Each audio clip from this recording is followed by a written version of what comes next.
Thanks so much, Shannon. Hello, everyone. Good afternoon or good morning, depending on where you're joining us from. Thank you for joining us for our OVW webinar, Updates on Labor-Based Deferred Action. My name is Kelly Byrne. I use she and her pronouns, and I am a staff attorney at ASISTA. I'm happy to be joined for today's webinar by my wonderful colleagues, Cristina Velez, ASISTA's Legal and Policy Director, and Lynn Damiano Pearson, immigration attorney at the National Immigration Law Center. A few housekeeping matters before we get started.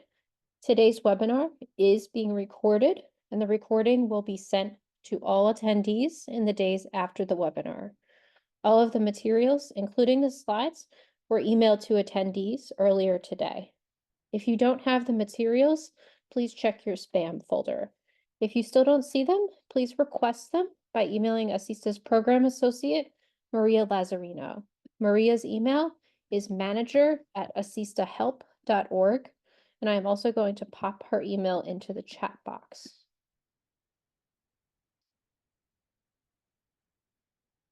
This webinar has been approved for 2 CLE credits in Texas. If you are licensed in Texas, we will submit your CLE credits on your behalf.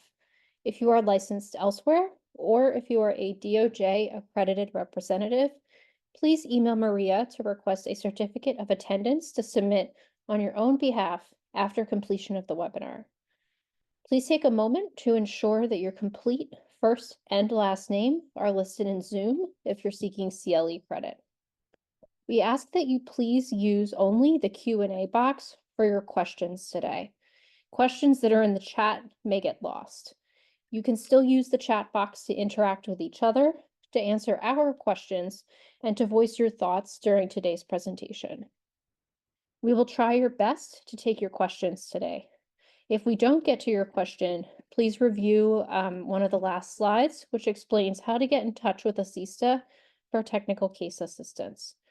ASISTA offers free technical assistance to organizations that receive legal assistance for victims, STOP, and Expanding Legal Services Initiative funding from the Office on Violence Against Women, as long as the immigration case is either based on, related to, or arising from domestic or dating violence, sexual assault, or stalking. No question is too small, and we look forward to working with OVW grantees who are supporting immigrant survivors of violence. At the end of the webinar, you'll see an evaluation pop up on your screen. There is also a link to the evaluation in your slides. We ask that after the webinar, you take a moment to fill out the evaluation. We do read all of your responses, and we use them to make sure that our trainings are meeting your needs and to help us plan future trainings. I'd like to take a moment to thank Maria Lazzarino for moving the slides and for everything that she does for us at ASISTA behind the scenes. I'd also like to thank TA to TA and the Office on Violence Against Women for their support of ASISTA's training and technical assistance work. Without their support, today's webinar would not be possible. And finally, I want to let folks know that the hypotheticals today will discuss sexual assault and transphobia. Your health and safety are paramount, so please feel free to step away and take care of yourself anytime that you need to during the webinar. Next slide, please. For our learning objectives, by participating in this webinar, attendees will be better able to determine who qualifies for labor-based deferred action, which we'll sometimes also refer to as DALE throughout the webinar. Summarize the application process for labor-based deferred action, to identify the intersections between labor-based deferred action and survivor-based relief, and to apply best practices to the representation of immigrant survivors who suffer from workplace violations. Next slide. So we'll start with an introduction to labor-based deferred action. We'll move to an overview on intersections with survivor-based relief. We'll discuss the nuts and bolts of the application process, extensions and renewals for deferred action. We'll go over some hypotheticals and practice tips, and both throughout the webinar and hopefully at the end, we will have time for questions and answers. Next slide, please. So I wanted to take a brief moment to talk about some of the intersections between labor-based deferred action and survivor-based relief. Survivors are everywhere. In a group of immigrant workers who have experienced labor violations, you'll almost certainly find survivors, and the converse is also true. Many of the immigrant survivors who you represent have probably experienced labor violations, which may have included gender-based violence. Gender-based violence in the workplace, unfortunately, happens all too often. And the power imbalance that is inherent between employers and non-citizens who lack work authorization heightens that risk of gender-based violence. Workplace violence may make an immigrant survivor eligible for VAWA, U, or T relief, depending on the facts, in addition to labor-based deferred action. There are also intersections between domestic violence and labor exploitation. An abuser might force an immigrant survivor to work in a dangerous or an exploitative job as part of the abuse, and the survivor might experience labor violations in that coerced work situation. Or in some cases, the abuser themselves might actually be the exploitative employer. If the survivor is working for the abuser, pay particular attention to whether there is any workplace exploitation by that abuser. There are also some more generalized intersections between gender-based violence and economic vulnerability. An immigrant survivor who leaves a relationship after experiencing financial abuse may have little or no financial resources, giving them little choice but to accept a position with an employer who may commit labor violations. The lack of work authorization compounds those abuse-related economic vulnerabilities when the survivor is a non-citizen. Confidentiality protections are also critical. As many of 8 United States Code 1367 is a statute that provides confidentiality protections for applicants and beneficiaries of U, T, and VAWA-based relief. The protections have 2 prongs. So first, the Departments of Homeland Security, Justice, and State can't make adverse determinations of either inadmissibility or deportability for a survivor based solely on the information that's provided by the abuser. And those departments can't disclose to anyone any information about a non-citizen who has applied for VAWA, U, or T relief, with some limited exceptions. USCIS policy, which is in your materials index, clarifies that USCIS can't disclose to an abuser any information that is found in a survivor's labor-based deferred action application if that survivor has also applied for or received UT or VAWA relief. And I will now hand it over to Lynn. Thanks so much, Kelly.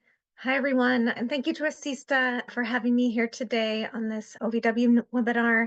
I'm excited to talk to you all. I'm going to spend the better part of the rest of the hour, I'd say, going over kind of the background of how this policy came about, and then the nuts and bolts of screening and applying or assisting a client in applying for this immigration benefit. So first, we'll talk about some background and context. Next slide, please. Why do immigrant workers need protections? This seems obvious, but everyone knows the scenario where an employer has this unique power over an immigrant who is working for them because of the vulnerability of their status, and can wield that power in order to and use lower labor standards than are legally required, and can basically engage in labor exploitation with the mindset that they can always call ICE or retaliate against that employee with their by virtue of their immigration status for speaking out or raising any of these violations. And so that cycle of labor exploitation has been in place for decades, and it has also stymied the labor agencies from being able to fully investigate these cases, because immigrant workers are often afraid to come forward even when there is a known labor violation or labor investigation taking place with a given employer.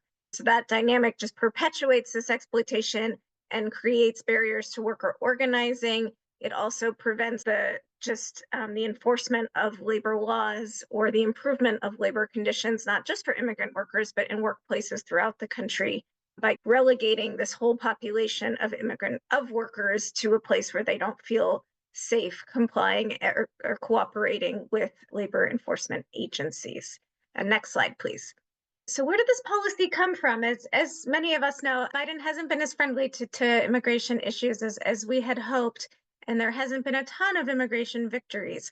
So this policy does have kind of a long past and history, and it really shows that this policy really came out of a lot of labor rights work. And so it has a kind of a different background than a lot of other immigration policies. One place where it's somewhat parallel with other survivor-based relief is this Morton memo from 2011 that encouraged DHS to use prosecutorial discretion for victims and witnesses of crimes. And that included, in addition to survivors of criminal activity, also civil litigants, as well as individuals involved in labor disputes and labor violations. So this was the first memorialized idea that there should be protections for workers who are involved in labor disputes and are potential victims or witnesses. Next, there was this DHS DOL deconfliction memo, which basically said that ICE would stand down and during DOL investigations and not go after the same work sites for immigration enforcement if they were being investigated for labor violations. Then in 2016, EEOC and the NLRB, so the Equal Employment Commission, as well as the National Labor Relations Board, both joined that MOU. ICE agreed to similarly stand down on any work sites that were being investigated by those agencies as well. Next slide, please. So then, of course, there was a break there during the Trump administration for many progress on this advocacy, but in 2021, Mayorkas issued the Worksite Enforcement Memo. This was one of many memos that came out early on in the Biden administration, and this was one in partly in response to the terrible worksite raids that went on during the Trump administration, explicitly laying out that ICE would not engage in those kind of mass deportation, mass worksite raid efforts. But it also specifically asked for, directed DHS to figure out basically a system whereby they could adopt immigration enforcement policies to facilitate the work of the Department of Labor and to allow them to enforce labor protections, workplace safety, labor rights, and other laws and standards. So this was a directive to DHS to figure out a means to create more of a system to protect workers who were involved in these types of labor disputes with labor agencies. Next slide, please. So lo and behold, there were some early cases before January 2023 that started to benefit from this process, but it was officially announced in January 2023. Under the radar, for those who weren't watching for it, it just popped up on the DHS website. But they announced that there would be this new streamlined policy to protect workers involved in labor disputes. They've always been very cautious to point out it's not a new policy. It's just using existing prosecutorial discretion and deferred action powers of the executive. They also were very cautious to really frame it as empowering the labor agencies and less as a sort of survivor benefit, even though many of these workers have survived labor abuses, and focus it more on the benefit this would have to enforcing labor laws. On January 23rd, on the website, they announced that there would be this new streamlined process for obtaining worker deferred action and work authorization if the worker was involved in a labor dispute. They also announced the key piece of this policy, which was that a labor agency would have to issue what they called a statement of interest. It's essentially a letter that we'll talk more about that states that the labor agency supports deferred action for a certain group of workers at a certain work site. They also announced this central processing center in Montclair, California, that has been extremely expeditious in processing these applications. They give the processing estimate is 120 days, though we often see cases get adjudicated much faster than that. So this is truly a very streamlined process with relatively simple filing requirements that we'll also talk about later in the presentation. Lastly, the new guidance initially in January of 2023 was for 2 years, but recently, just last July, it was expanded to 4 years. So now the initial grant of this type of deferred action is 4 years. That's been extremely exciting given the uncertainty of the election to be doing applications now that will be for a 4-year grant. They also rolled out a system for those who had been granted 2 years initially to request an extension to 4 years. Next slide, please. Yeah, just to reiterate the benefits of this process, it's a discretionary relief from deportation for 4 years and work authorization for 4 years with a possibility of renewal that we'll discuss later, but it is still, of course, a temporary benefit.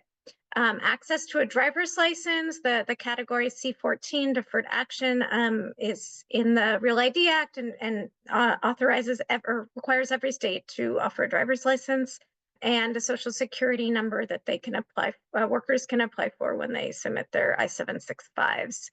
Next slide, please. So that was a big picture overview. And now we're going to talk a little bit about the role of the labor, kind of the labor part of this process. Next slide, please. This is a very interesting and kind of unique process. In some ways, it could be analogized to the U visa in that there's a labor agency component, law enforcement agency component, and then a USCIS component.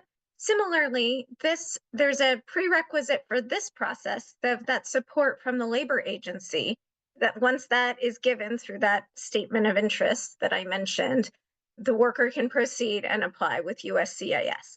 Just to quickly go over what those steps look like. First, there has to be some kind of labor case pending. A complaint or a charge has to be filed with one of the labor agencies. And then based on that case and that investigation, an advocate or a worker can then request as one of these statements of interest. That once that is issued, that is where eligibility is created for any workers who are covered by both the work site and the time frame of the investigation, which will be stated in that statement of interest. They will then apply EIS at that new Montclair filing location. And I see a typo on this slide. I'm so sorry, because as I mentioned, there was this recent change from 2 to 4 years. So they will be granted now, as of July, granted deferred action for 4 years and work authorization for 4 years, with the possibility of renewal if the labor agency has an ongoing interest in that investigating or any kind of post settlement ongoing interest in that employer. There are various postures where a renewal is possible. Next slide, please. The labor agencies included in this process. So the Department of Labor, the Federal Department of Labor, has 2 branches, OSHA and the Wage and Hour Division. I won't spend a lot of time on these because in most cases, I think you as advocates in the survivor-based community on the immigration side are going to be involved in this cases more on that piece. But I do want to give just an overview and background to the different agencies that are issuing these SOIs and where you could have a client who can benefit from one of them. So OSHA is the Occupational Safety and Health Administration. So that's going to be all kinds of safety issues if people have proper safety equipment, if there's any toxic chemicals people are working with.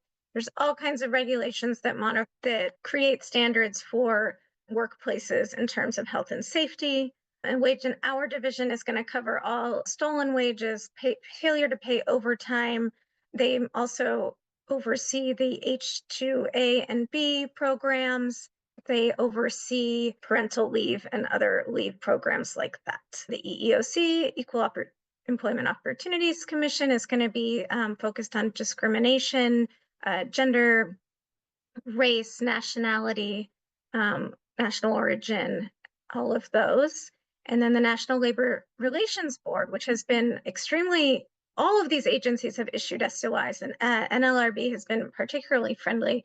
And that is going to be for any workers who organize and really come forward about any workplace issues as a collective. So if workers come together to raise concerns about labor violations, not only would those underlying labor violations be a basis for one of these statements of interest or to file a labor complaint, but they could also go to the NLRB if there's any type of retaliation just by virtue of them coming together and seeking to improve their workplace as a group. And then the really exciting thing about this process that was a big win and that I don't think we were all necessarily expecting is all state and local labor agencies are also included. This is really a big boon for more worker-friendly states where they often have even stronger protections than federal labor standards, which means that state labor laws may have more protections and there may be more bases for filing labor claims in those states that can also lead to these statements of interest. A number of states have issued specific guidance up on their websites about how to request a statement of interest and have really voiced their support for this deferred action program. Next slide, please. What is this statement of interest? It really is just a letter. I did a screenshot here so you can see what one looks like. It's really just, a letter on the letterhead of the labor agency. And they wrote currently to Urja to the head of USCIS, expressing their support for prosecutorial discretion. Typically in the form of deferred action, some of the letters also include parole, and they outline basically the basis of the labor issue the labor case that they're investigating, and then state the exact parameters of what workers are covered. So these cases are typically an open labor case, though occasionally there's a settlement agreement or a closed posture where this could still be requested if workers are still needed to to report on whether the settlement is being followed. What is covered in an SOI? So typically the SOIs are for the entire worksite under investigation because the idea is to protect workers who could come forward as potential victims or witnesses, even if they haven't yet. Sometimes these one single statement of interest can cover hundreds, and in some cases, even thousands of workers. That scope will just depend on the facts of the case that are laid out in the statement of interest and how exactly it's framed by the labor agency in terms of what workers they will support prosecutorial discretion for. And who can request one of these? So really anyone, any worker or their representative who does not have to be the person who filed the complaint. It can be just a worker from that worksite. It can be an advocate for that worker. We've seen lawyers do it. Ideally, it's someone with expertise in this particular area of law. As we'll talk about a little bit later, it's really great and important to try to partner with labor rights organizations who have this expertise. And then many of the agencies have online processes now that make it quite simple to submit one of these requests. Next slide, please. And here is that slide. So building bridges among worker and immigrant rights organizations. This is something that I hope you'll take away from this training today is the importance of building these relationships, given this new intersection or even stronger intersection between survivor-based work and worker rights. Obviously, in the past, there was always the T visa and the labor-based T that kind of brought these worlds together, but that was pretty limited to very specific factual circumstances. Now we're seeing this much broader context where a worker who may be a survivor of domestic violence or a sexual assault, other types of, has some kind of relief based on that, may also be eligible for this type of deferred action based on their workplace. And given the speed that these are adjudicated, it's something to still be considering for your clients. It's really we've just seen over the last 2 or so years that this process has been in place, that it works much faster when there is collaboration, much better when there's collaboration between these groups, both because the worker rights community tends to have built relationships with workers, has identified the issues that can rise to a labor violation. They know how to file these complaints. They know how to do all the pieces on the worker rights side. But once that statement of interest comes in, they really don't know what to do on the immigration side. And that makes immigration practitioners really critical to this process as well. It's also really important. And so we hope to see a lot of people working together from both directions immigration practitioners spotting the labor issues and the labor rights folks bringing these issues to the immigration practitioners and making sure that all the immigration factors are considered and workers are getting fully informed of this benefit and potentially others that they may be eligible for. And one other point I would make with the importance of this collaboration is that the worker rights organizations tend to have a broader reach of workers at a given workplace because they're organizing workers and often speaking to many different workers about their experience at that workplace. So once there is this statement of interest, they tend to know what workers are potentially eligible and have already identified those workers. And then that's where the immigration practitioners can come in and assist those workers and screen them for other forms of relief as well. So that is an overview of how important these relationships have been. We've seen a lot of them play out in the clinic context where worker rights organizations will have those relationships, have a lot of workers who are eligible, and immigration practitioners will help them put on a legal clinic with the immigration expertise that is needed to get a large group of workers access to this for-year benefit in a quick amount of time. Next slide, please. Thank you so much, Lynn. With that, we're going to pause for any questions from the audience. So please feel free to put your questions into the Q&A box. We'll wait a couple minutes to give folks time to type in their questions.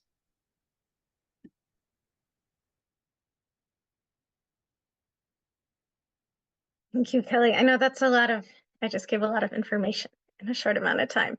Feel Full free to ask information. any question.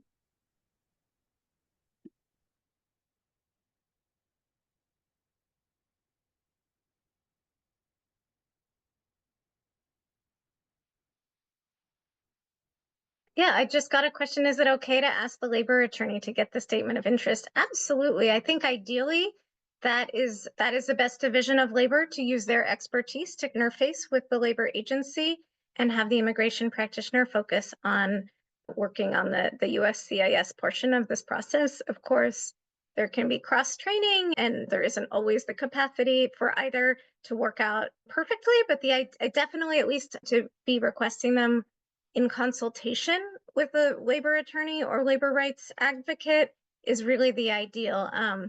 I've just dabbled in labor law myself over the last few years where I've really been working more at this intersection, and there's still just a lot of nuance where their expertise is really critical, just in the same way that immigration practitioners have expertise on the other piece that's really critical.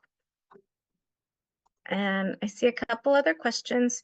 Do the names of the infected persons need to be included in the SOI? No, that's actually a great question and a really important one, is that the request does not need to include personal information, and actually DOL is specifically asked not to, because for various reasons, they actually don't want to know who specifically is undocumented. They don't want to be the holders of that information.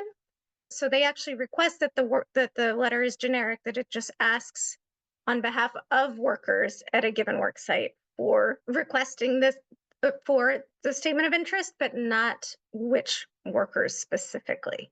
And then similarly, the statement of interest, the scope will be for a certain category of workers during a certain time frame, but will not name any individuals. Now I'm just going to the next question. My client requested a fee waiver for the work permit and was denied. I'm sorry to hear that. This is about a deferred action fee waiver. Interestingly, at a stakeholder meeting recently, DHS shared that the approval rate for fee waivers at the Montclair office was over 90%, and yet I know of a number of denials. So I'm wondering if the majority of those are for means tested benefits. I know there's been a lot of these cases in Massachusetts and California where workers can get state level medical benefits and then use that means tested benefit for applying for that fee waiver. And those are always the easiest to get granted. So I'm wondering if they still are a little bit stricter with the poverty level and financial hardship grounds. We recently had one denied on financial hardship grounds. So I don't have a magic answer other than they purport to be generous with granting them, but I don't know if that's still a majority cases where there is a means tested benefit. And I know that's not the case for many workers outside of those states that issue state benefits. And I would just add to that, making sure that the person doesn't have to file the fee waiver on Form I-912. They can if they want to, or they could do a written request. The written request, if it's going to be based on financial hardship, should be as detailed as possible in terms of the person's monthly expenses, really laying out very specific categories like rent, gas money, food, childcare, car insurance, all these things. And then if the person has documentation to back up their statements about their expenses, that would be really helpful to include. And potentially, if there's other people who are comfortable, understandably, not everyone will be comfortable writing an affidavit for immigration, but if there's other people who have knowledge of the expenses, who are comfortable writing affidavits about their knowledge of the person's expenses, having that kind of corroboration can also be helpful. Thank you, Kelly. That's super helpful. One thing we've been frustrated by is that the instructions on the website for this particular benefit specifically say if you want to file a fee waiver, you file the 912, but it's not required by regulation. So I think there's been some questions on the listserv about whether you can file without the 912, but I haven't heard if folks have been successful in trying it. But I completely agree about all those unsupporting documents being yeah, just as many as you can and to strengthen that case. And I saw another question about, or there's a few more questions. Are there concerns about investigating revealing false claim of citizenship? I'm thinking this is related to potentially using a false name, which does come up with workers who work under two names or work under a different name than their own. We have not seen any issues with this come up. And there's various strategies that we have seen employed to not have to reveal the second name other than on the other names used portions of the forms. We've been quite successful with workers just disclosing in a declaration that they worked at the worksite and their dates of employment. So sometimes people have been successful without disclosing any particular proof of employment that would show different names or it could cause issues with inadmissibility. Oh, go ahead. Sorry, Lynn. Have you seen any denials for people who have made false claims of citizenship? No, as I'll get to in the next section, there's almost like no relationship, as strange as this is in the immigration world, that the grounds of inadmissibility issues have been like a non-issue in terms of applying for this particular benefit. I think it's always good to advise workers when you spot something like that it could be an issue later if they're eligible to adjust issues like that, but it hasn't led to any denials that I know of in this context. The approval rate has been very high thus far. In terms of travel documents, no, this deferred action, you cannot travel outside the US other than potentially with advanced parole. I know one advocate who's applied but hasn't gotten a response yet, and we've gotten negative, not a hard no, but somewhat negative responses from DHS about advanced parole. And there's no like there's no explicit language for it the way there is with DACA. So generally, no workers need to be advised that they cannot depart and return, at least currently, with this benefit.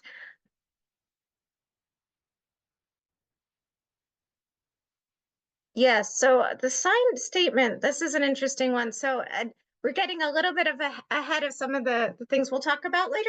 I might just hold this question until we've talked about the filing requirements for this process and just move on. But Kelly and Cristina, please remind me or don't let me miss this one, because I think if it's not fully answered later in the slides, Mary Bell, I'll definitely come back to it.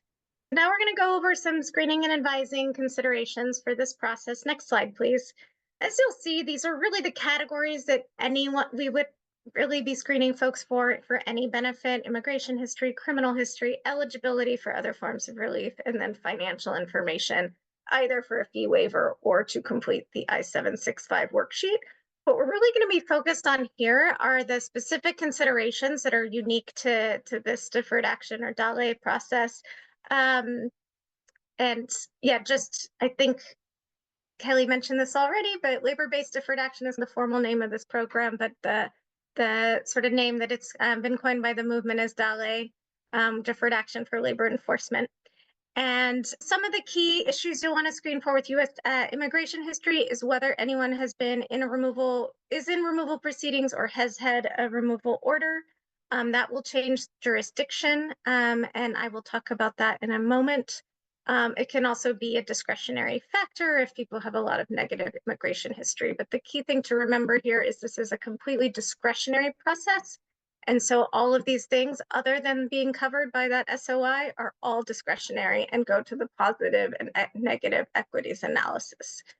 Similar with criminal history, there is no particular bars. It's really just looking at people's criminal history to determine if it's going to be a negative equity, and if so, how to counterbalance it with positive equities. And obviously paying attention to whether that person could be considered to fall under the enforcement priorities, in which case they may want to be counseled about the risks of applying for this benefit. Eligibility for other forms of relief. So when I give this training to other types of advocates, a lot of times it's reminding them to screen for things like T and U and VAWA and other benefits. I'm guessing with this audience, you're gonna be encountering these cases more the other way around. You may be screening individuals who are survivors of various types of abuse. And through that, you may learn of other labor abuses that they're experiencing in the workplace. And then, of course, there's individual harm that can come from labor exploitation that can rise to T or U visas that occur in the workplace. So keeping an eye out for all of those different possibilities, as well as, and we'll talk about in a minute, the possibility of requesting prosecutorial discretion from OPLA if the person is in proceedings, and parole in place, which is something else that we'll be talking about in a moment. For financial information, this is again, if it's for that fee waiver, as Kelly pointed out, the more detail, the better. For the I-765 worksheet, which is one of the requirements for this process, it's actually can be very broad and vague and does not require documentation, depending on whether that individual can self-pay or will be seeking a fee waiver will really determine how much detail you need in terms of financial information. Next slide, please. This is this really important nuance in this process and is different from some other benefits. It's quite unique, is this jurisdictional question of whether the worker who is applying has a prior removal history with ICE. So all workers, regardless of that status and their immigration history, will apply the same way, assuming they are counseled on this process and agree and decide to go forward. They would apply at Montclair at USCIS the same way as anyone else. Then they will get they will get a receipt, they will get a biometrics notice, and they will do biometrics. At that point, based on that biometrics, the records of the biometrics, they will either be deemed to have prior ICE history or not have prior ICE history, and that will determine who adjudicates their case. If the person has a prior order of removal or is in removal proceedings, their cases will be adjudicated by ICE officers. We've been assured many times that these are trained HSI officers who will be looking at these cases more through like a victim's lens and witness lens, not in terms of enforcement, but that's still a consideration and something that you would want your clients to be aware of. We've asked many times about more nuanced situations with ICE orders, such as expedited removal or executed removal orders where the person was ordered removed and left, but later entered again. We haven't really gotten clear answers, but I think in all of those cases, you would want to advise your client that there's a real possibility that ICE would be the adjudicator. Otherwise, without that history, those requests will be going to USCIS officers for adjudication. But that's the piece of this that makes it somewhat unique and that really makes that determination in that early screening important. Next slide, please. So this is what we previewed in those questions that you all astutely asked already. So bars and inadmissibility in the DALE context. Interestingly, it's almost like you have to unlearn a little bit of all the things about immigration law when you're assessing cases in this context. And keeping in mind that, again, the only eligibility requirement is that worker or that individual is covered by that statement of interest, that they worked at the work site during the time frame that's listed in the SOI. If that's the case, they are prima facie just eligible for this benefit, and everything else goes to discretion and to a balance of positive and negative equities. As over the last year and a half, we've seen very few denials, and those have been for quite serious criminal matters, either open cases or more serious convictions.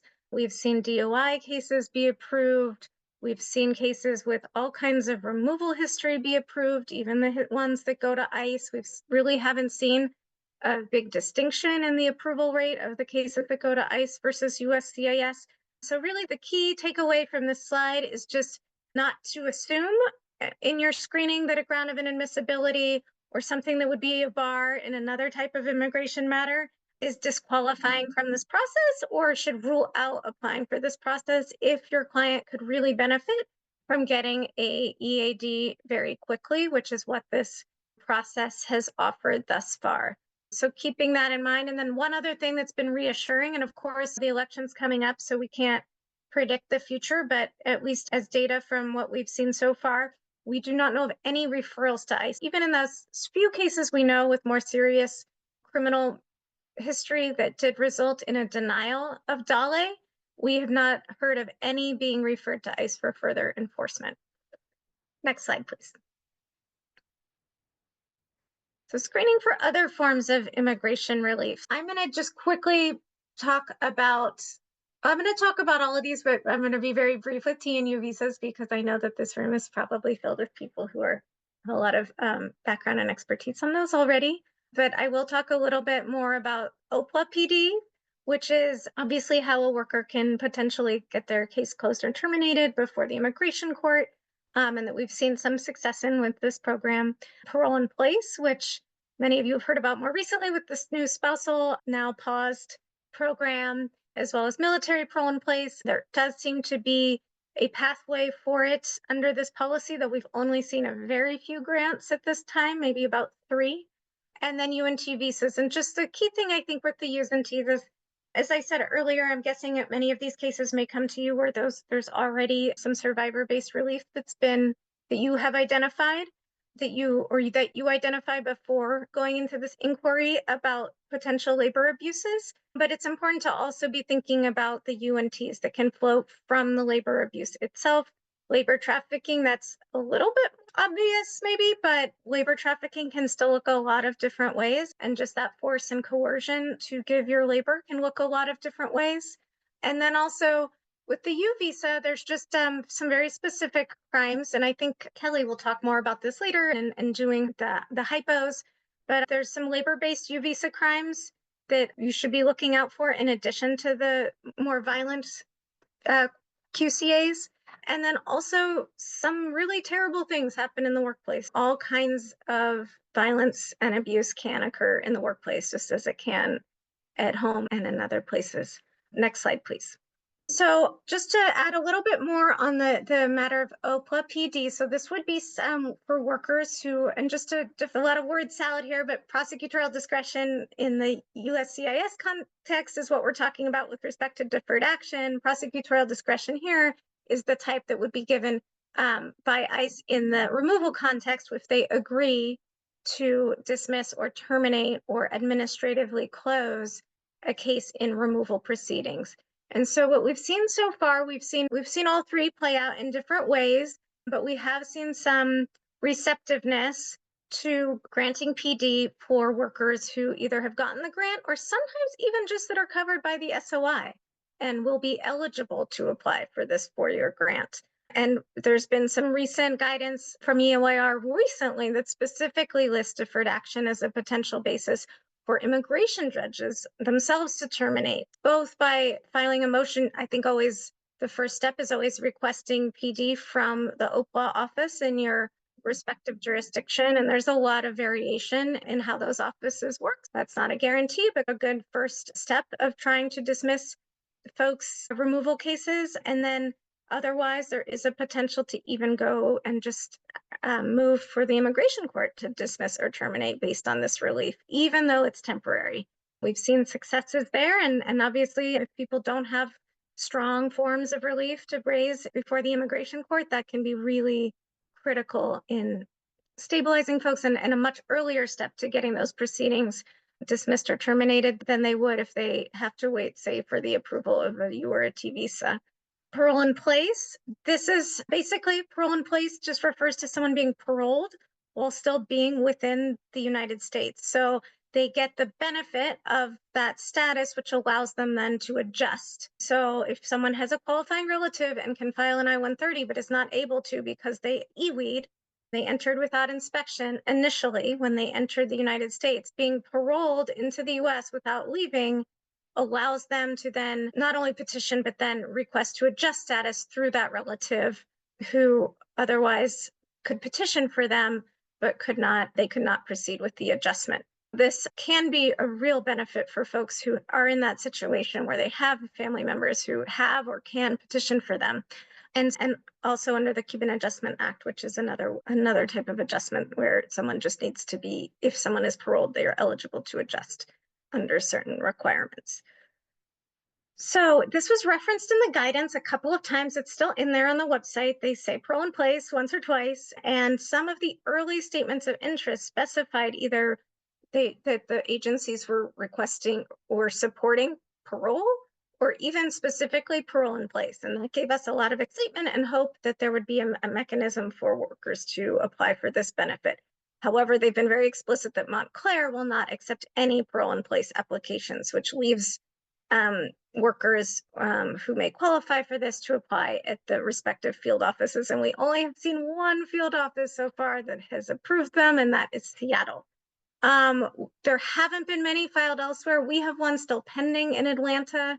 It hasn't been denied, but it's been there a while, and that's not a friendly USCI office in my experience. And we had a couple USCI offices that have been pretty hostile to these and have even claimed that they are not, refuse to accept them altogether is a benefit that they simply don't process. Next slide, please. So here's just a quick comparison chart. I think you'll have access to these slides afterwards, so I won't go through it cell by cell, but essentially this is just showing where labor-based deferred action, or DALE, fits within the context of UT and continued presence. So it has this 4-year length of protection now, but what's really unique about it is, of course, the processing time, the lack of a backlog, and this kind of 2 to 4 month processing time that we've seen thus far. And of course, the eligibility requirements are different because it has to flow from a labor investigation. And of course, it's a temporary benefit. But it really is a powerful benefit when looking at even someone who's eligible for a permanent form of relief that's going to just take so much longer to be processed. Next slide, please. Okay, we're moving on to the nuts and bolts of filing this application. Next slide, please. So these are the forms that are required. It's the G325A, which is this catch-all form for deferred action. It's being revised right now. We're expecting a new version in the coming months. It seems long overdue. It seems quite outdated, and it asks for quite a bit of information that is not relevant to this process. So even though it's one page, it can be a little bit onerous to fill out. It requires the last 5 years of address and employment history, the last address in home country, marriage and divorce details, parents, birth and death details. So it can be a bit of work for workers to gather all that information, even though it's just one page. I-765, I'm guessing everyone is familiar with from some other type of application. If you're practicing immigration law, this one, you would use the category C14, deferred action granted. That's even though you file it at the same time with before it's granted, you would still use that category. The worksheet, this was something used in DACA and is familiar from some other types of applications. It's a one-pager that asks about some financial information, very generally, annual income and expenses, and there's a narrative section of what people's need to work. which is honestly can be a sentence that says, I need to work to support myself or my family. They don't seem to really scrutinize that form at all, though it is a requirement of this process. A G28, of course, if you're representing the individual, and then the I-912 if you're filing a fee waiver, or the $520 filing fee.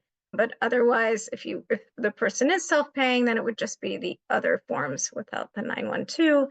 And as Kelly mentioned, there is a possibility that you could request a fee waiver without that form, but that hasn't really been tested, I think, in this particular context. Next slide, please. So here are the required supporting documents. Statement of interest, we've talked about that a lot already. Can't leave that out or they will not qualify. So that's number one. Cover letter, it's not in the guidance, but would always include the arguments in favor of granting it, which is primarily reiterating usually the arguments from the SOI. So these can be quite short because the SOI usually provides a really nice summary of the labor case and the need to protect the workers such that we can keep the cover letters pretty light. The other thing, if the worker has some negative equities, you would want to use the cover letter, include some advocacy as far as why that person should still be granted this benefit, proof of identity and nationality, entry docs if available, and a brief signed statement by the applicants. Maribel, I think this goes to your question earlier. They have been really nitpicky about there being some statement that explicitly says, I am requesting deferred action because I want to protect myself from retaliation. Like there has to be like some statement that's explicitly from the worker. So it can't be just like the advocate saying it in the cover letter.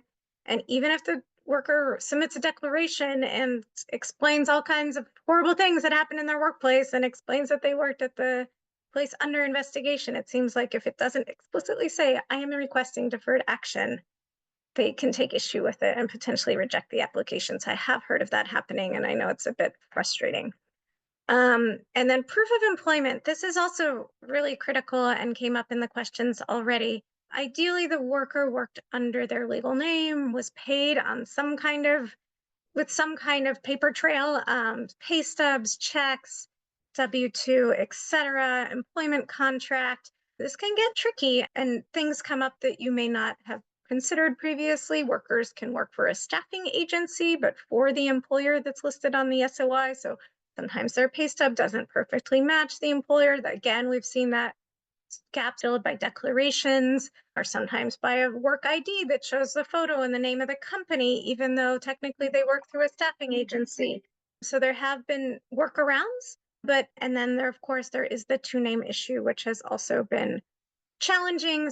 We haven't seen any issues with denials on that basis, but in an abundance of caution, I think it's always best to try to prove that the worker is covered by the SOI without submitting that could potentially constitute identity fraud or be a ground of inadmissibility.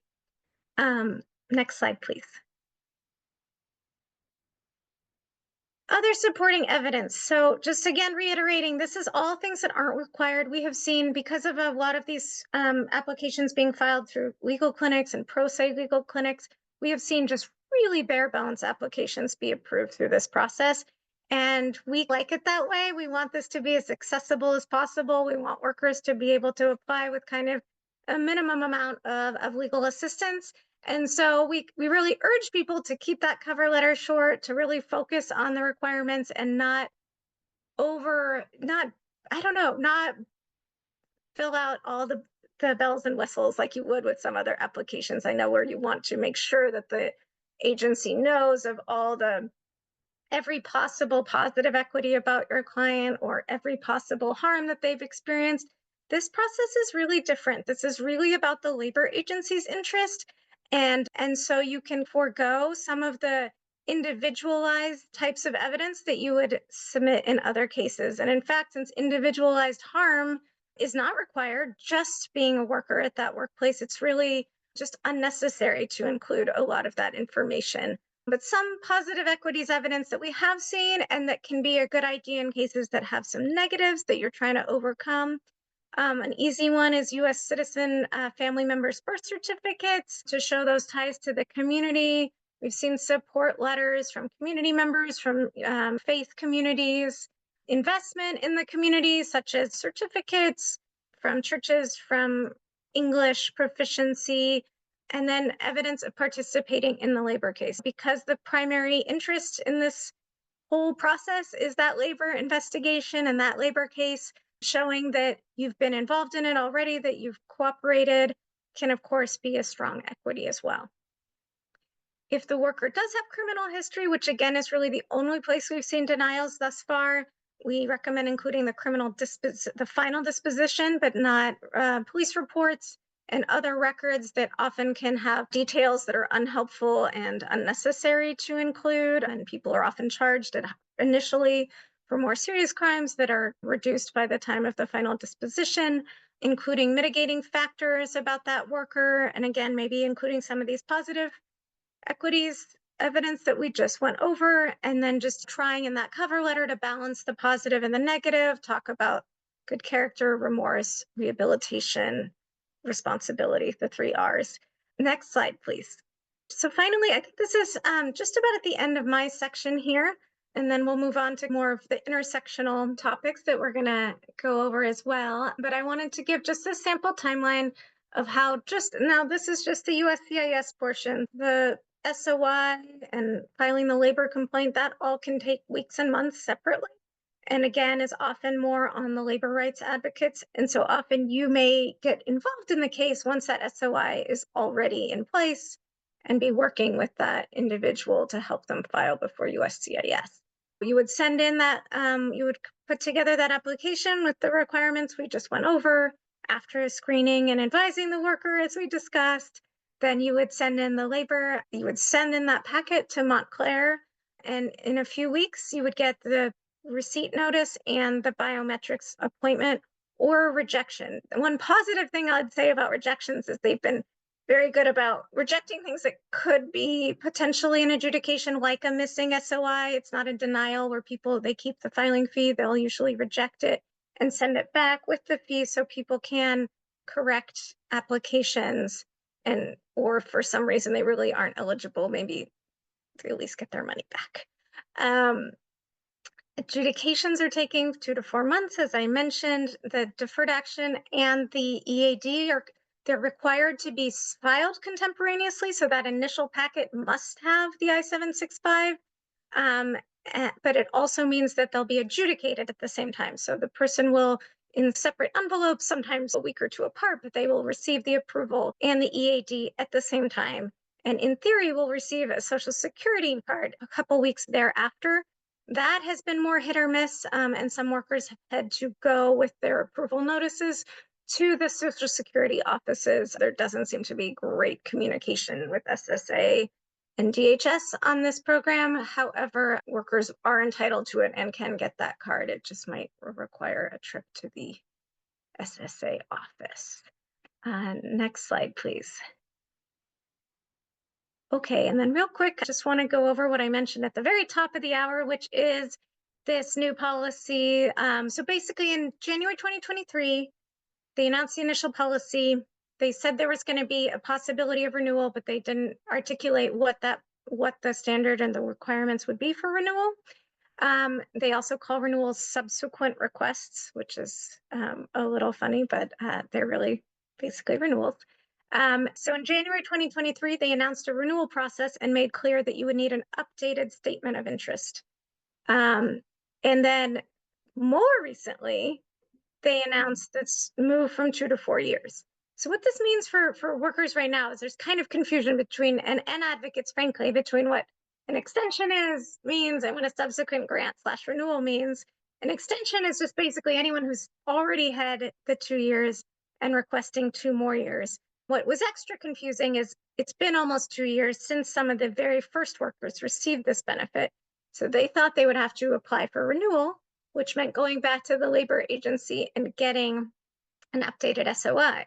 But now those individuals can actually just apply for an additional 2 years simply based on their prior grant of deferred action without going through the renewal process. So right now it's a little bit murky for those who already had deferred action granted, but going forward, when everyone gets a 4-year grant, it'll be 4 years with the possibility of renewal if the labor agency still thinks there is a labor agency, an enforcement interest, is what they call it, in the case. And that can look a lot of different ways. It can even be a case that has reached conclusion, but that has an ongoing settlement or monitoring situation where a labor agency is monitoring the employer to make sure it complies with various settlement requirements, and they could still need worker witnesses in that case, and in that case may extend or issue an updated SOI that would make workers eligible for an additional 2 years. Thus far, they've declined to make the renewal period to 4 years. It's only the initial grant, with the idea that at least DHS thinks within 6 years, the labor agency should have wrapped up its investigation and concluded the case altogether. Next slide, please. Okay, I think this is where I transition back to you, Kelly, and then I'll be back on here and there after this. Yeah, so I think we were going to pause for questions, but I think in the interest of time to make sure we can get through all of the material, we'll start with these slides and then I think maybe pick up with the questions at the end.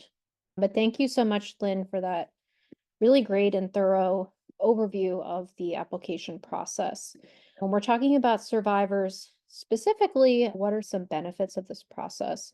The most important and obvious one is the work permit. That work permit does give immigrant survivors improved bargaining power in the workplace.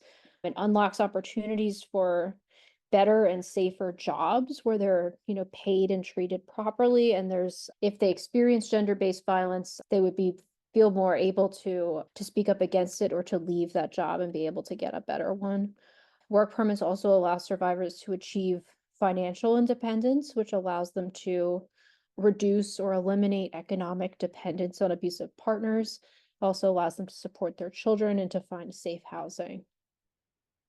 If the workplace violation that is the basis of the DALI application is also a U visa qualifying crime, the survivor might be able to get a U visa certification if they participated in an interview with the labor agency. If there's already a statement of interest that's based on another worker filing a complaint, if the survivor wants a U visa certification, they will likely have to file their own complaint with the labor agency before they can move forward with a U or a T visa, unless they meet a reporting exception for the T visa. The confidentiality protections, like I said before, do apply to DALI applications. If the survivor already has a pending victim-based case, USCIS has clarified in their guidance that their interpretation is that these confidentiality protections apply to the person, not just to specific cases. That means, for example, if a survivor files a U visa, USCIS can't give out information about any cases that they have pending with the agency, including a DALI case. If you are working with a survivor who has filed for DALI and then subsequently files a U visa, we recommend sending a copy of that U visa receipt notice to the Montclair Service Center with a short cover letter that explains the existence of the U filing and informs the adjudicators at Montclair of their obligation to follow the confidentiality protections and to apply them to that DALI filing. And then finally, labor-based deferred action allows non-citizen workers, including survivors, to learn more about their rights in the workplace. And the more that workers know about their rights, including their right to a workplace free from gender-based violence, the more that they can build collective power and improve conditions for all workers. Next slide, please. So I think all three of us were going to participate in this. Some of these questions I think have actually already been answered by Lynn earlier. But the first one is, given the upcoming election, should immigrant survivors still apply for labor-based deferred action? I think different folks have different opinions on this. It's really ultimately up to the individual worker and their risk assessment, their risk tolerance. Some folks are advising to not apply until wait to apply and see what happens with the election and then potentially restart the process after the election. Others urge still going forward. I would say, I think in the cases where there are more negative equities, there might be more of a risk associated with applying if there's an unfriendly administration that comes in. Cristina or Lynn, do you have any other thoughts on that? I'm gonna ask Lynn what she's been telling people about this. I'm curious to hear. This is like such a tough question, right? And that's what we're all grappling with in different ways in advising clients. I completely agree with everything Kelly said. It's ultimately up to the worker, and I think their own circumstance. I think there's a few factors that have changed. I think the change from 2 to 4 years is a factor. Thinking about that grant taking you potentially through a hostile administration, especially if you are already in proceedings where this could actually protect you and you have less to lose in terms of coming forward and sharing your information. So I think I think the advice can be somewhat individualized to that worker's circumstances. And I agree that it certainly holds a higher risk for people who have more negative equities. But it also is workers individually specific in terms of what their risk level is and how they foresee. I think it can also be geographic. I practiced in Georgia for many years, and now I live in California, in a state where there's a lot of ICE enforcement during, say, in another Trump administration. Even if you are off the radar, so to speak, and not in proceedings, you might be more fearful and more in need of that work permit and an ability to get a driver's license than in a state where you can already get a driver's license, where there's not significant ICE enforcement. So it's circumstantial and it's individual. And I think it depends, on the assessment and the advice of the advocate, and also then ultimately on the individual's decision. Yeah, and I would just add to that. Thank you, Lynn. I would just add to that with an EAD, potentially a worker has the ability to relocate more easily and be eligible for a wider range of work opportunities. It's another factor. And we still have several more months of this administration, and depending on where people are at in the process of obtaining an SOI and putting the application together, that should also be part of the consideration. Yeah, and I guess two more things I would add is there's been asks, but no guarantees. But there's been advocacy to push to adjudicate everyone before January 20th if the worst were to happen. But of course, that's not a guarantee. And I will say though that, and I don't know if it's responsive to those kinds of pleas, but the processing time of the straightforward USCIS adjudicated cases has sped up significantly just in the last couple of months, to where we're seeing approvals in 30 to 60 days, which is giving us a bit of momentum to try to get it another, to do like one last push, regardless of, even before we know the outcome, thinking that they will get approved in time before the end of January. Really great points from both of you. Thank you. The next question that we've seen folks ask is whether a survivor who already has a valid non-immigrant status, like for example, a worker visa, like an H-2A visa, whether they can apply for DALE. My understanding is that they should be able to. There's nothing in the USCIS has a list of like FAQs about the process that's in your materials, and nowhere in those FAQs do they say that having no lawful status is a requirement. And that's like a contrast to DACA, where it's pretty explicit that the person can't have any type of lawful status. So I would say I think that they should be able to. Yeah. Agree. Again, we've seen H2 specifically, we've seen approvals. There has been concerns. There was someone with a still valid tourist visa, which was a little bit more concerning because they obviously are admitting to working without authorization, violating the rules of their visa. I think they had also stayed longer than would have been permitted under the tourist visa. So there's in violation of that visa. So again, that's another situation where it ultimately was up to the worker to disclose that information, but they were approved. So it wasn't a barrier to an approval.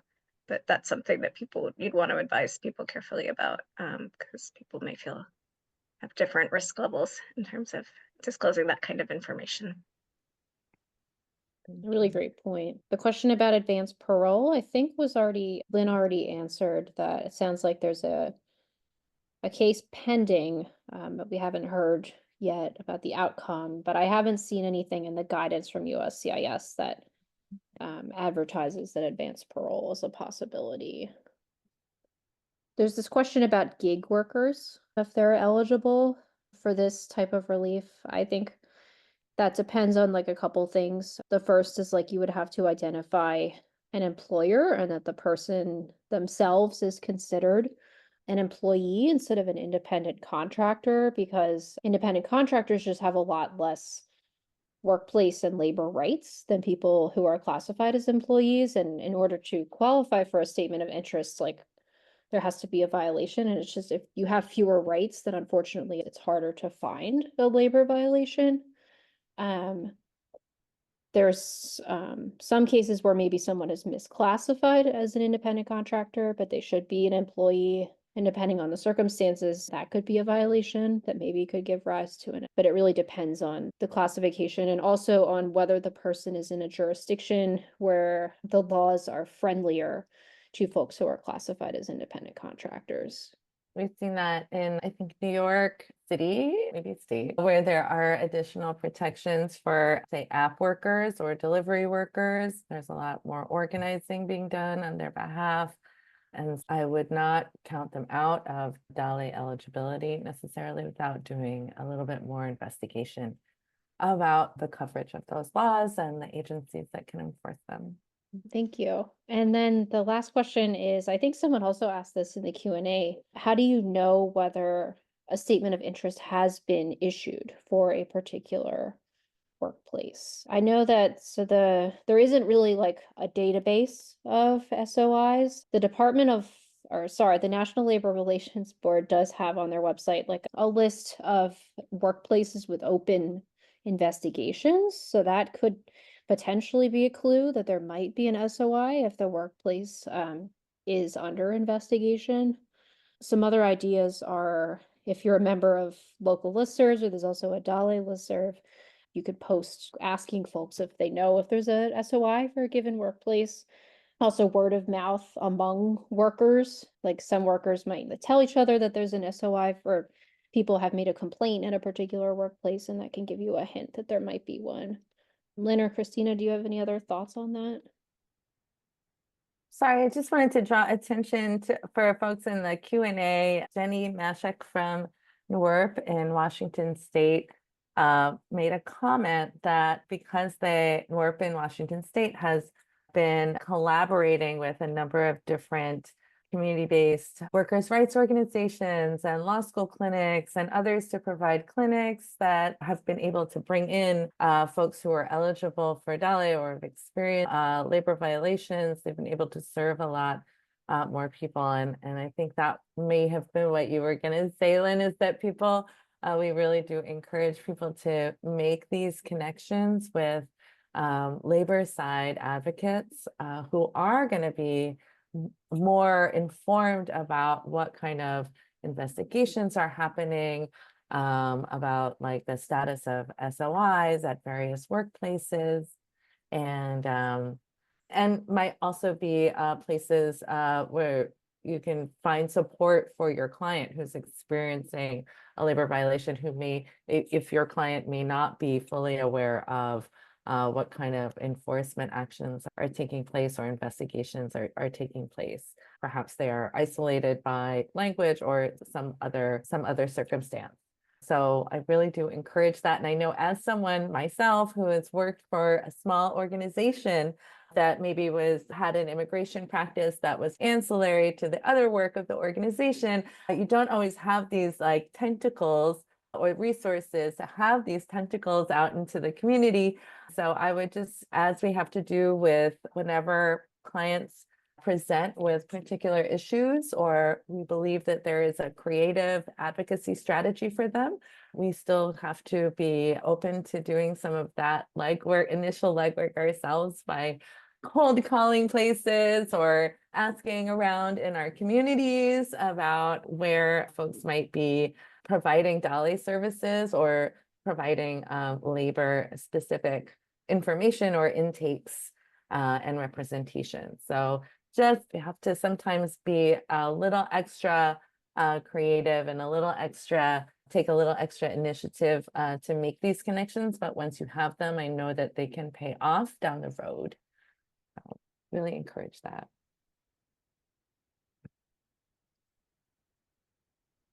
Super helpful. Thank you, Cristina. So we'll go to the next slide. I think this is you, Cristina. Oh, this is me. I'm sorry. Thank you. Thank you both, Lynn and Kelly, for taking us this far. And this may be a little bit repetitive of what Lynn's already shared, but it's worth covering again from what we know, and I can answer some questions I think that may have come in about this as well. This is a kind of like roundup of these special issues and what we know about them so far.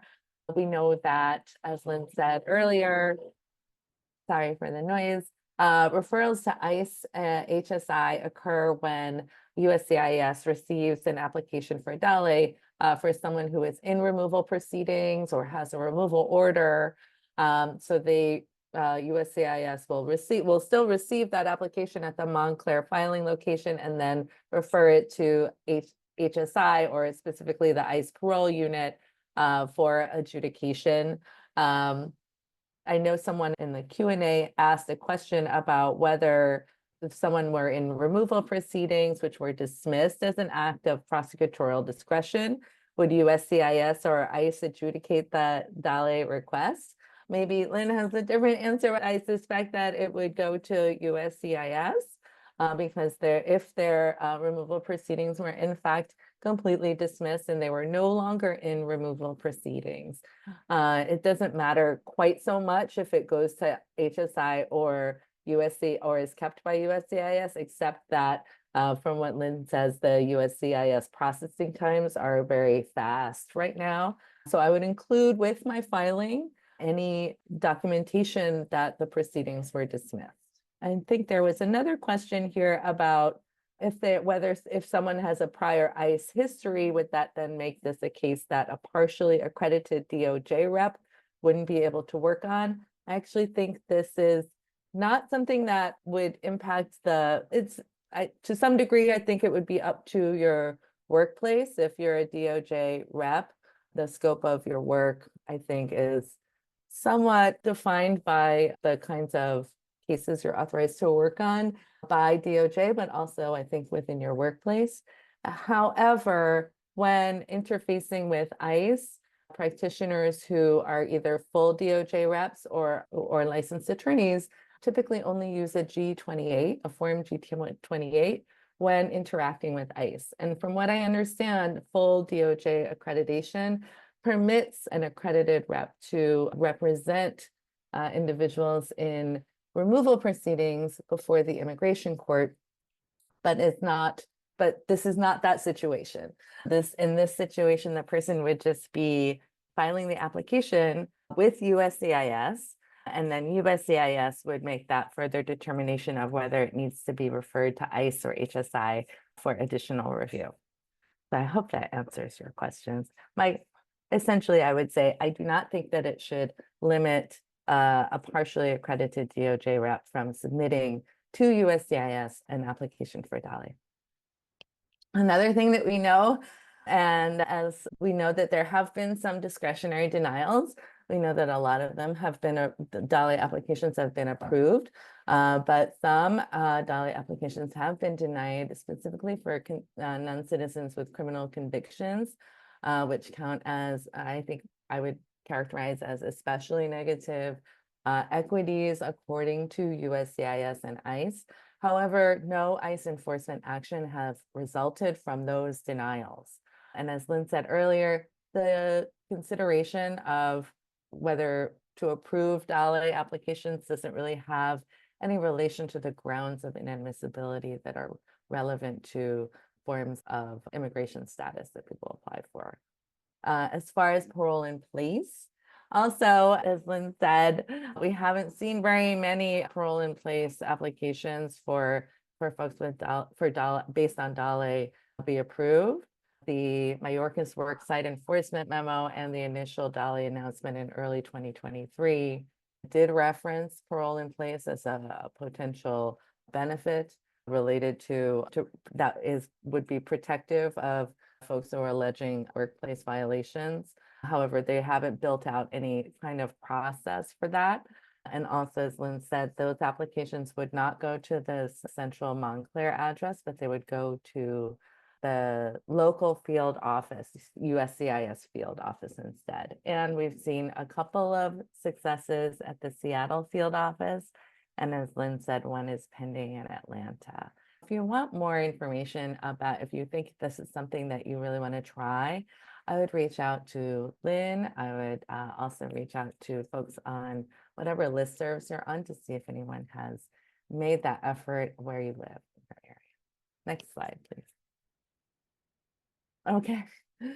So whether you are meeting a client for the first time or providing an update to an existing client, DALE may be a relevant form of relief to consider. It is available both to survivors with pending relief petitions. I would say if someone already has a notice of deferred action and a work permit based on a BFD or a pending adjustment based on VAWA, it may not be necessary to seek DALE relief unless you think their pending application is weak or is likely to be denied within the time frame of a DALE approval. So this is something that you should consider with your client and in consideration of the strength of your other pending applications and the timeline for adjudication of those applications. For survivors without pending applications, again, based on the underlying circumstances, someone could be eligible for a UT and DALE application. They may also be eligible to file a VAWA self-petition based on abuse in their marriage or in their family, or they may have a strong basis for a U or T based on some separate circumstance. But I guess what we're suggesting here is to really keep an open mind about the strategic value of DALE for survivors who might be eligible for multiple forms of relief that have dramatically different processing times. And also you want to use DALE also as a means of obtaining some greater enforcement of labor rights overall, both for your client and for those who come after them. Next slide, please. Great. So this may also be review, but here are the labor agencies that can and do provide UNT declarations or certifications rather. Lynn covered this earlier in the context of agencies that can provide SOIs on the slide with all the agency logos. These agencies can and do also issue certifications.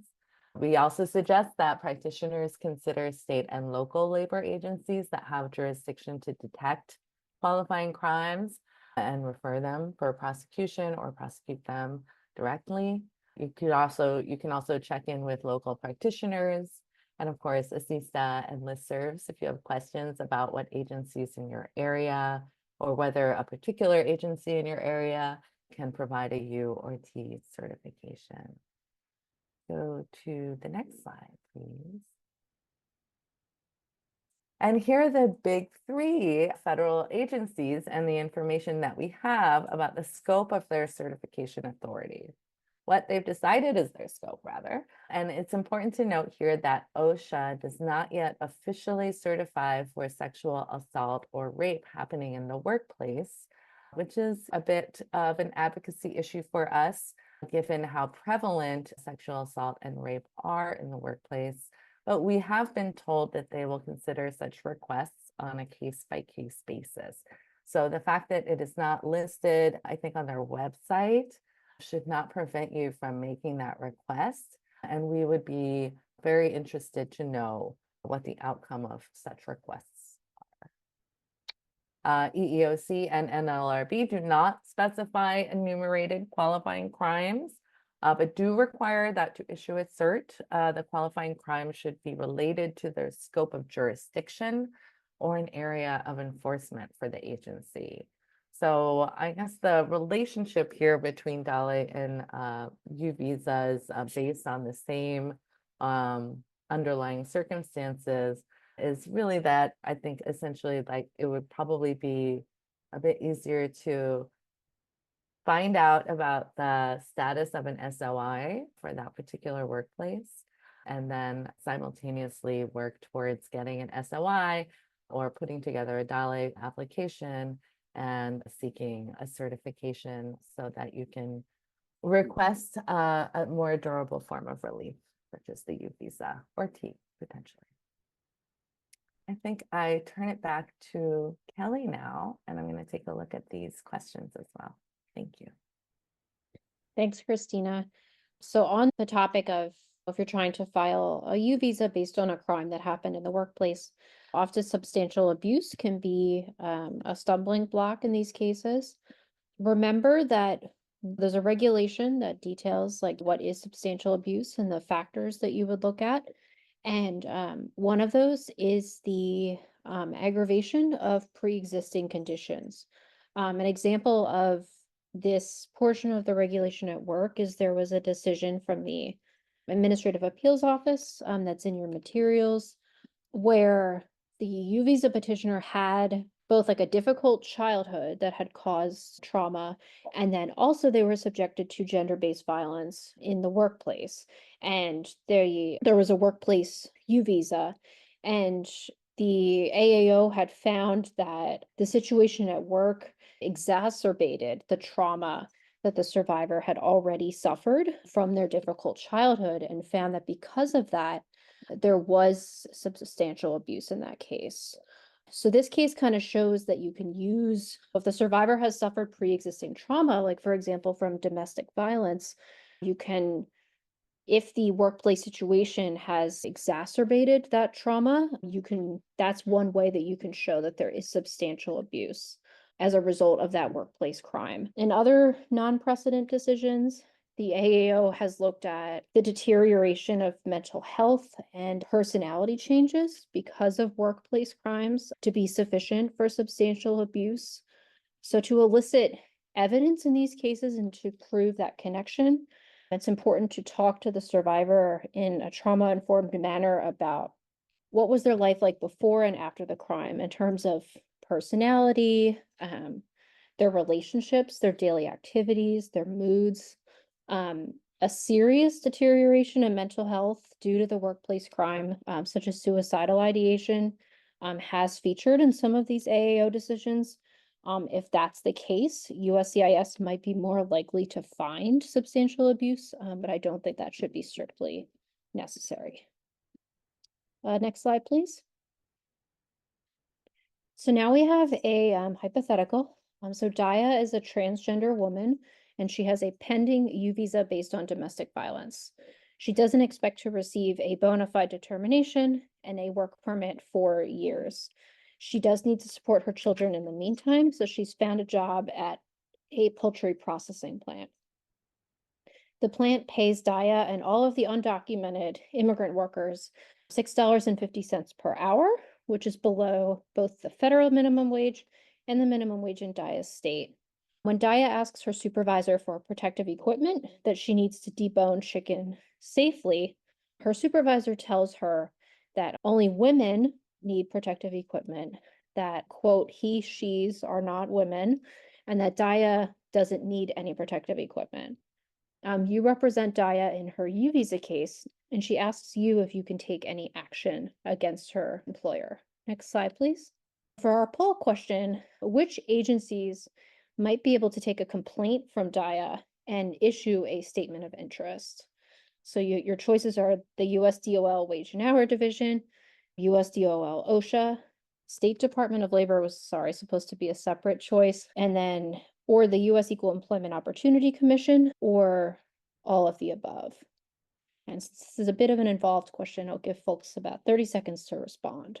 Okay, and then can we go ahead and share the results, please? Awesome. So most of you said 61% said all of the above, and that is the correct answer. So let's walk through it. DIA might be able to get an SOI from the Wage and Hour Division because we see that there is a federal minimum wage violation here, as well as from OSHA because there's a workplace safety violation with the denial of the protective equipment. State Department of Labor may also be a possibility because there's a state minimum wage violation. It will really depend on what specific workplace violations the State Department of Labor investigates to determine whether they would be an appropriate authority to issue that. The federal EEOC would also be appropriate because DIA suffered employment discrimination due to her gender identity. So there was a case from the Supreme Court in 2020 that's in your materials that held that sex discrimination under Title VII, which is something that EEOC investigates, that does include discrimination based on sexual orientation and gender identity. So that's something to keep in mind. If you have survivor clients who have experienced discrimination because of being LGBTQ+, that is likely an illegal form of employment discrimination that could give rise to a statement of interest. Next slide, please. So for the second poll question, is an SOI that is issued for DIA's workplace sufficient for her to qualify for labor-based deferred action? Your choices are, it always is, yes, if it is clear from the terms that DIA is included in the class of workers, or no. Let's give folks about 15 seconds to respond.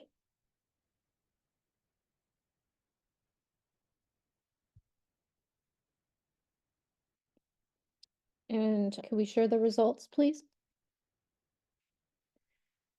So looks like 55% of you got the right answer. So the answer is, it does have to be clear from the terms that DIA is included. So you would know this if the SOI includes a period of time that DIA was employed at that work site. Lynn had said earlier that many SOIs will apply to all employees at a work site during a particular time period. But there are some circumstances where maybe it would only apply to a certain class of employees. And if that's the case, you just have to examine the SOI to see if employees in DIA's employment class are included. Next slide. And just to clarify, it would still not have to have DIA's name. It would just have to have her class of employee and be within the time frame. So sometimes that also involves just scrutinizing people's work receipts or screening them about like exactly when they started. Sometimes they will have worked at the work site, but not quite in the time frame it's required. I think since that kind of answers, that was a great addition, I think, because that kind of answers the next poll question.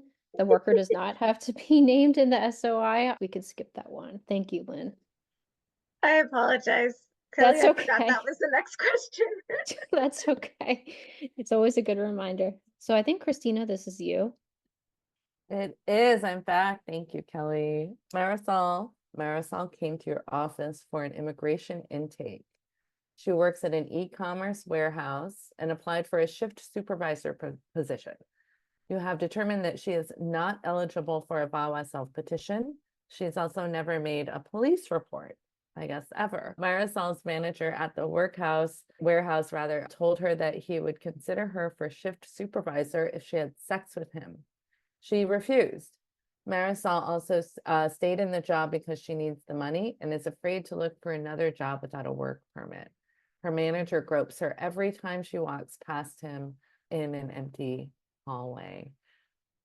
So we have some questions. All right, next question. We're going to run this poll now, right? So what are your first steps for Marisol? A, close the immigration case because Marisol is ineligible for a VAWA self-petition and has never made a police report, or keep the immigration case open and refer Marisol to a labor rights attorney or organization. This is really a question to gauge what most of our attendees would do in a given case like this. There really isn't, like I would say, a right or a wrong answer necessarily. I know different offices have different practices around when and how long they keep cases open. But please go ahead and answer. And all right, it looks great. I'm glad to see this. Most people are saying keep the immigration case open and refer Marisol to a labor rights attorney or organization. I'm glad to see this, and I'm glad to see that most attendees here would, or everyone who responded would, keep her case open. As we know, things like this, certain workplace violations like this especially, can escalate. So keeping a connection to her, I think, is important. Let's go to the next question. Marisol met with a labor rights attorney who helped her file an EEOC complaint. Marisol participated in an EEOC interview and has an SOI from EEOC. What's your next step? Offer to file a labor-based deferred action application for Marisol? Investigate, the possibility of a 918B law enforcement certification from EEOC, or both? Let's see what people say.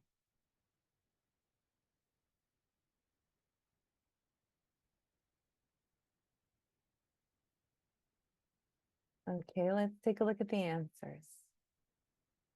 Thank you. Great.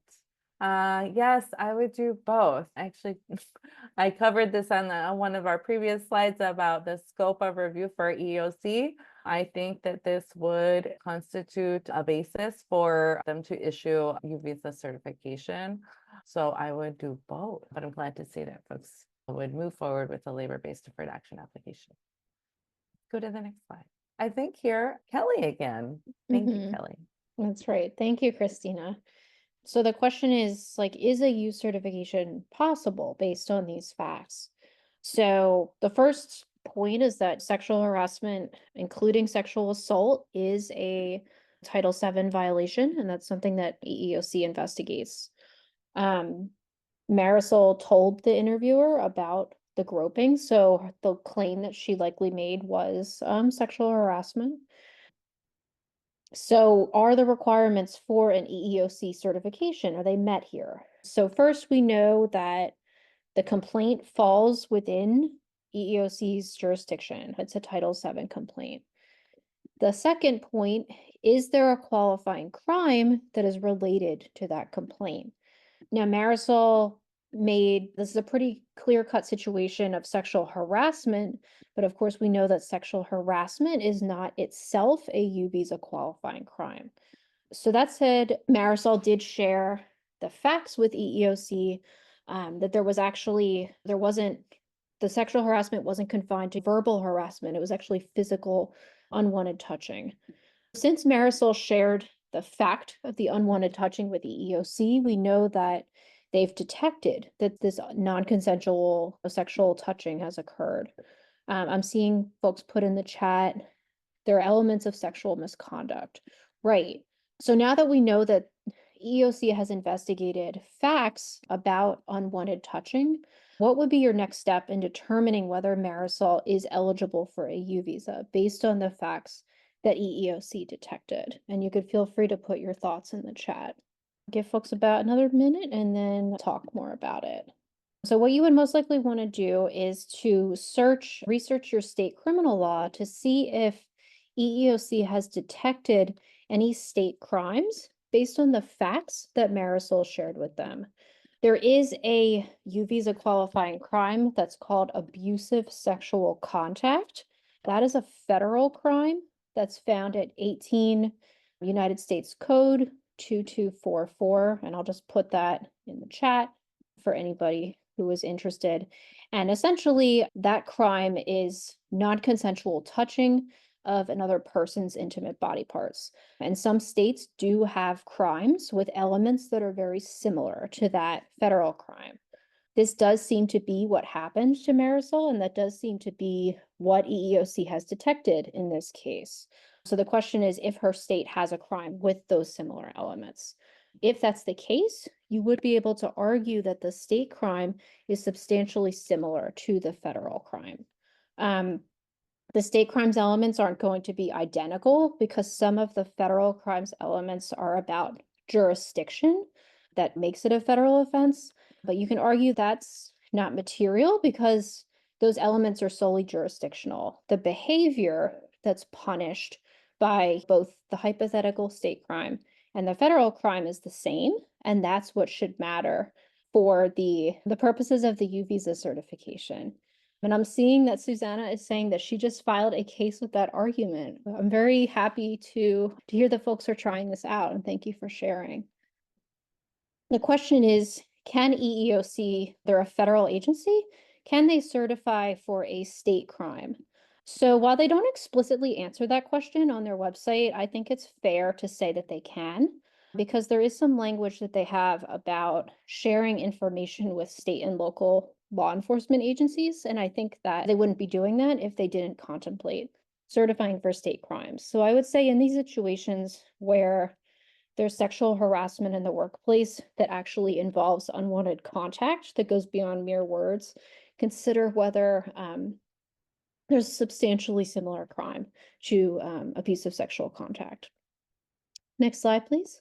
So really quickly with the practice tips, I think the most important one, as Lynn has and Cristina have highlighted, is the importance of engaging with mentors. Try partnering with labor and employment lawyers to get advice on screening questions that you can incorporate into your intakes. Some that you could start with are questions about just very general open-ended questions, including in your intakes questions about how are things going at work? How are you treated at work? How often are you being paid? What are you being paid? Have you ever seen anybody treated badly at work by the boss or the supervisor? Has this ever happened to you?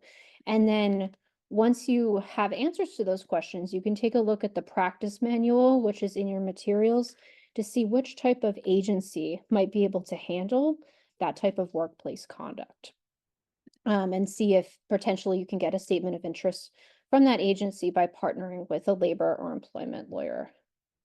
Again, it's just important to recognize that often folks will be dually eligible for both DALE and U or T visas, and that it's important to be creative in identifying both qualifying crimes and potential certifiers. What might seem to be initially just a straight wage dispute might have elements of a qualifying crime, like witness tampering or extortion or blackmail, especially if the employer is threatening the survivor for participating in a workplace investigation. And then finally, when you file these DALE applications, if the survivor has a pending victim-based case, be sure to identify that in the cover letter and make sure that the Montclair Service Center is applying the confidentiality protections. Next slide, please. And then just please do remember to fill out the evaluation. It'll also come up on your screen at the conclusion of the training. Next slide. Were there any additional questions that folks had in the last couple of minutes? I saw that someone wrote gay, which is great. Thank you.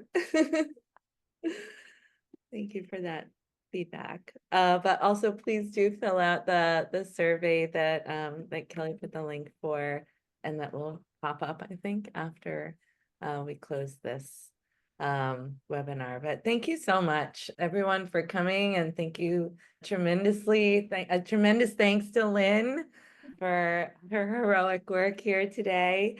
I really appreciate this opportunity for us to talk about this form of relief. Thank you all so much too. There's one small point I wanted to make that I didn't include in the slides, but may be particularly relevant to this audience. FAQ 12 of the DHS guidance on this policy does include some guidance on potentially requesting expedited processing of other forms of pending applications. So I don't know how much this has been tested yet, and it does seem like you would have to have the labor agency explicitly make this request, which I think would have to be, I assume, individual to a worker who has that type of pending applications. The process would probably look different than the SOI process, but since I know many of the folks, if not all, work with survivors on this call and who may already have pending applications, that's one other potential tool that this process offers if you had a client who was involved in a labor agency case.